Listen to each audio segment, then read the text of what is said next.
Lila adorait les étoiles. Chaque nuit, elle s'allongeait dans son lit et contemplait l'immensité scintillante au-dessus d'elle. Les étoiles semblaient lui murmurer des secrets, lui racontant des histoires de mondes lointains et de rêves oubliés. Lila connaissait le nom de toutes les constellations, de la majestueuse Grande Ourse aux délicates Pléiades. Le moment préféré de Lila était lorsque le ciel était le plus sombre, juste avant l'aube.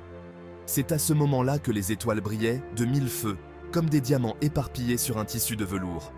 Elle s'imaginait alors voler parmi elles, danser avec les comètes et sautiller à travers la Voie lactée.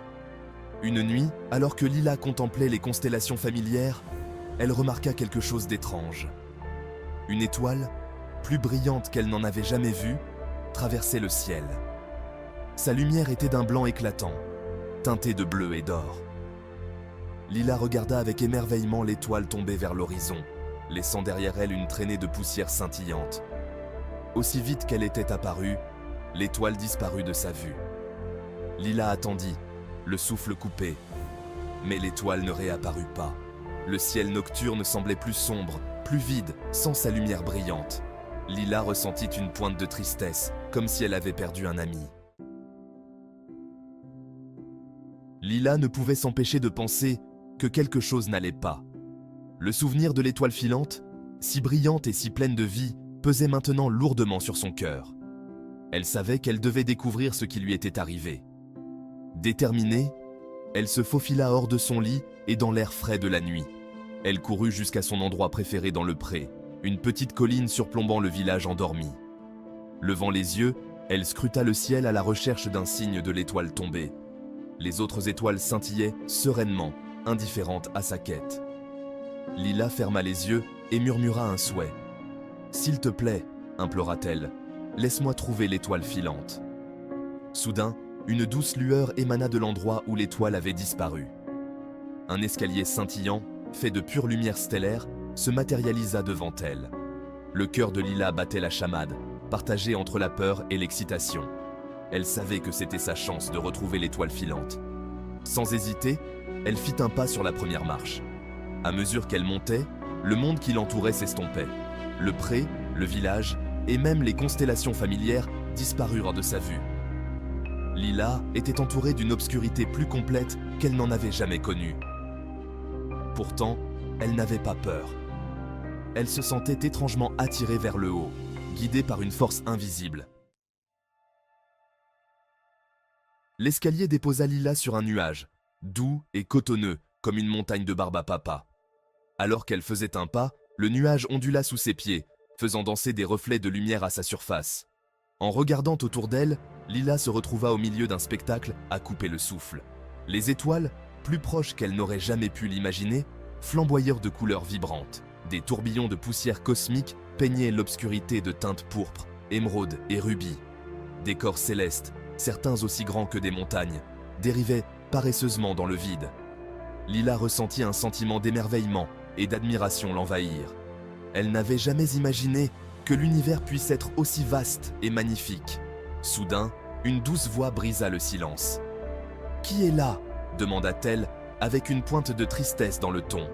Lila se tourna vers la voix et aperçut une petite étoile faiblement éclairée qui flottait non loin de là. Sa lumière vacillait faiblement, projetant de légères ombres sur le nuage sous lequel elle se trouvait.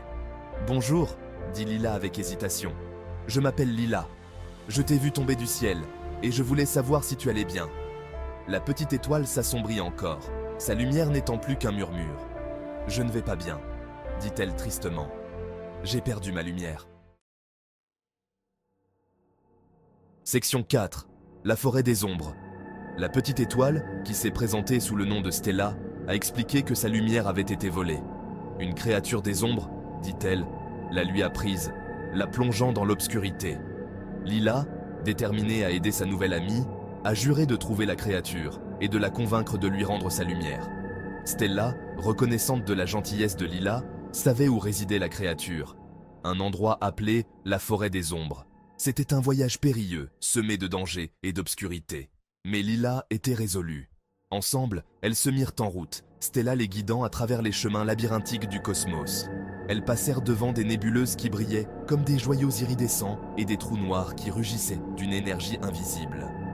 elles rencontrèrent des créatures étranges et merveilleuses, certaines amicales, d'autres se méfiant de la petite étoile perdue et de la fillette humaine.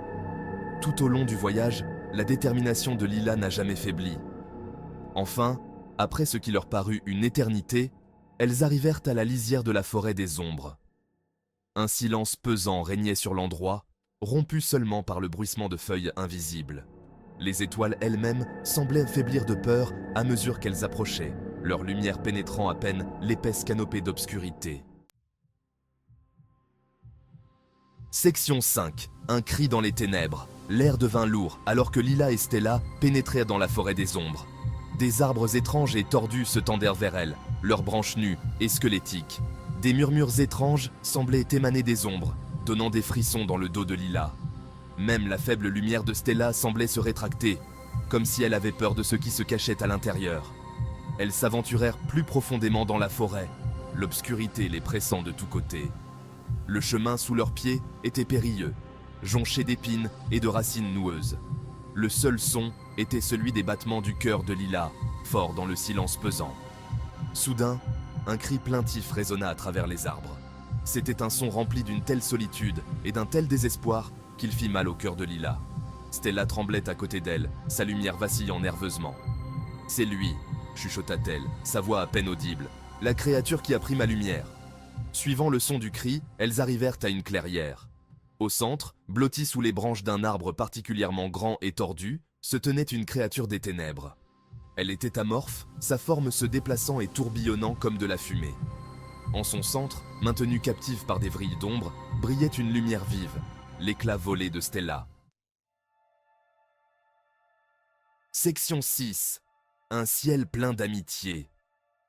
Lila s'approcha prudemment de la créature, le cœur battant la chamade.